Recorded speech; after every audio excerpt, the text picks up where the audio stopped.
زمین پر جاؤ اور اس پہ قبضہ حاصل کرو، لیکن اس معاملے میں اس کا کوئی عذر نہ سننا،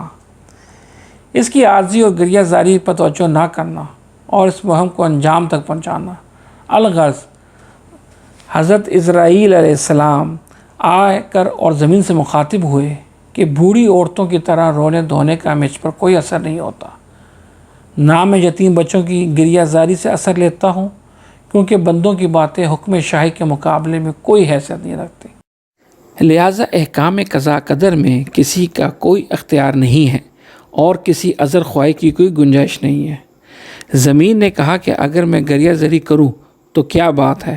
اور اگر خون کے آنسو روں تو اس کی سزا یہ ہوگی کہ میری ایک مشت خاک سے ایک گناہ گار کا وجود لایا جائے، جس کی وجہ سے ذلت کا داغ میری پیشانی پر لگے گا۔ ملک الموت نے زمین سے فرمایا کہ اولاد کی نافرمانی ماں اور باپ کے اعمال کی وجہ سے ہے، اور پہلی نافرمانی تم سے سرزد ہوئی ہے کہ 3 مرتبہ تجھے بلایا گیا اور تجھ سے کچھ طلب کیا گیا، لیکن تو نے اس پہ کوئی توجہ نہ کی۔ اگر تو پہلی مرتبہ میں تعمیل حکم کر لیتی تو تیری اولاد مطیع و فرما بردار ہوتی۔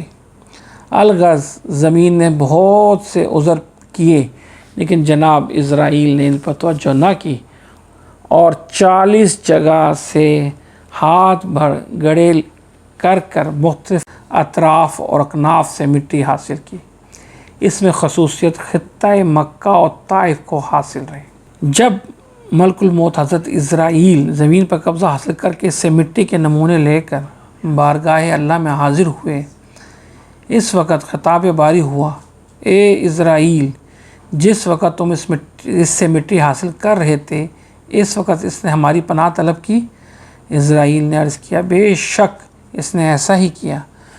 رب نے فرمایا کہ تم نے دوسرے فرشتوں کی طرح اس پہ رحم کیوں نہ کیا؟ اسرائیل علیہ السلام نے کہا کہ احکام پر عمل کرنا رحم سے زیادہ مقدم ہے، لہٰذا میں نے تیرے احکام پر عمل کیا۔ رب تعالیٰ نے فرمایا، تمہارے جذبے کو قبول کرتے ہوئے تمہیں قابض الروح ملک الموت کا منصب عطا کرتا ہوں، اب تم سب کی روحیں قبض کیا کرو گے۔ یہ سن کر ملک الموت رونے لگے کہ ایک خدا، اولاد آدم میں اولیاء اور اصفیاء بھی ہوں گے، اور مخلوق میں کوئی دوسری مخلوق تو نے ایسی پیدا نہیں کی جو اس موت سے زیادہ بری سمجھی جاتی ہو۔ اس طرح جب برگزیدہ خلائق بندے مجھے قابض ارواح سمجھیں گے تو مجھے اپنا دشمن خیال کرنے لگیں گے۔ اللہ تعالیٰ نے فرمایا، اے ملک الموت، ان کی موت کے لیے میں اسباب وجوہ بناؤں گا تاکہ موت کو ان اسباب کا نتیجہ سمجھا جائے اور اس میں تمہارا کوئی واسطہ نہ ہوگا، اس لیے تمہیں اپنا دشمن خیال نہ کریں گے،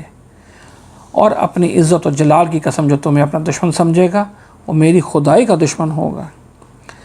آدم علیہ السلام کی اولاد میں کسی کو بخار اور کسی کو درد سر میں مبتلا کروں گا، کسی کو آگ میں جلاؤں گا، کسی کو پانی میں غرق کراؤں گا، کوئی دیوار کے نیچے آ کر مرے گا، کسی کی موت گھوڑے سے گر کر ہوگی، اور کوئی دوسرے عبرتناک طریقے پر مرے گا تاکہ تمہارے اوپر الزام نہ آئے۔ اس کے بعد رب تعالیٰ نے بادل کے ایک ٹکڑے کو حکم دیا کہ وہ اس تودہ خاک پر 39 روز تک برسے۔ کہا گیا کہ یہ غم کی بارش تھی جو اس پر 39 دن برسی۔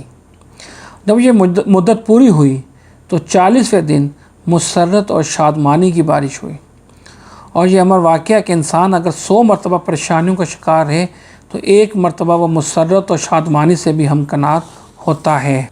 بعض روایت میں آیا کہ آدم علیہ السلام کے ہر عضو کو زمین کے ایک حصے سے بنایا گیا اور اسے بہشتی زر و جواہر سے مدد لی گئی۔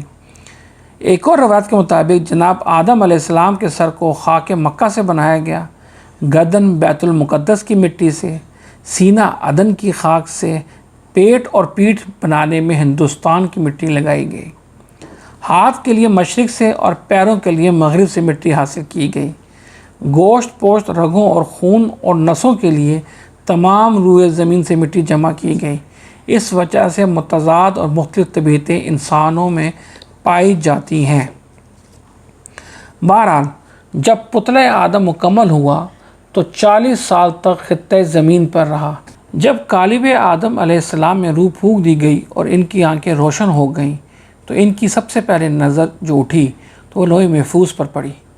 تو انہوں نے لوح محفوظ پر لکھا دیکھا لا الہ الا اللہ محمد رسول اللہ امتی مذبت و رب الغفور۔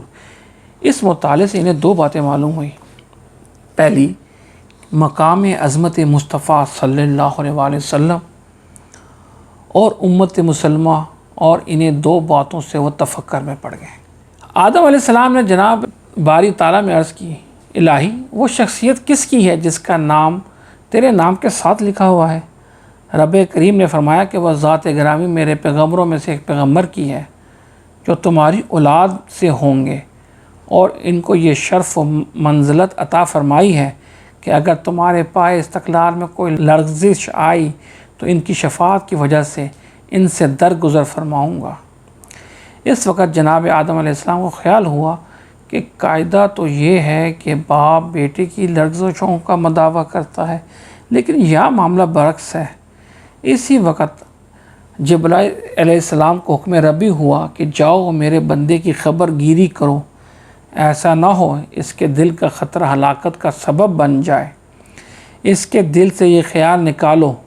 حکم ربی کے مطابق حضرت جبرائیل آئے اور سینہ آدم علیہ السلام کو چیرا اور اس سے نصف خطرہ خیال دل سے نکال دیا اور نصف کو باقی چھوڑ دیا اور اپنے نکالے ہوئے حصے کو بحشت میں دفن کر دیا، اور یہی نصف حصہ جو بحشت میں دفن کیا گیا تھا اس نے بیج کی شکل اختیار کی اور ایک تناور درخت بن گیا جو آخر میں لغزش آدم علیہ السلام کا سبب بنا، اور وہ حصہ جو سینہ آدم علیہ السلام میں باقی تھا وہ نفس امارہ بنا، اور نفس امارہ قیامت تک اولاد آدم کے لیے پریشانی کا سبب رہے گا۔ اس کے بعد روح رب العالمین کی اجازت سے ناک اور کان کی طرف متوجہ ہوئی، اور اس صحبت کی برکت سے ہوش و حواس کو کان کے راستے سے باہر کیا، جس کے نتیجے میں چھینک کے لیے ناک کے نتنوں کا راستہ کھل گیا، اور جناب آدم علیہ السلام کو پہلی مرتبہ چھینک آئی تو روحانی اثرات زبان کی جانب متوجہ ہوئی اور شکر الہی کے شکر امیز کلمات ادا کیے، اور خالق کائنات کی حمد و ثنا ان الفاظ میں بیان کی الحمدللہ رب العالمین، جس کے جواب میں حق تعالیٰ نے فرمایا یحکم اللہ ربک وعلی ھذا خلقتک یا آدم، یعنی اے آدم